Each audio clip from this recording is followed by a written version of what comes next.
Я таксама памятаю, быў вымушаны пабірацца і прасіць у людзей грошы на існаванне праз байсол. І нашы суайчыннікі, шчырыя хрысціянскія душы зачыняюць гэтыя зборы, нізкі вам паклон.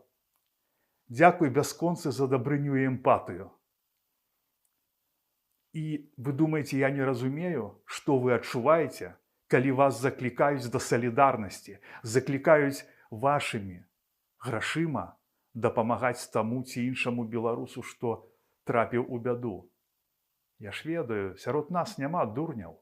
Все вы бачыце, што грошы выдзяляюцца, а потым все вы бачыце, усе мы бачым усялякія фотачкі ў інстах з рэстарацыі адпачынкаў, з выявамі тых, хто распавядае аб сябе, як ён бескампрамісна змагаецца з рэжымам на Тэнерыфах.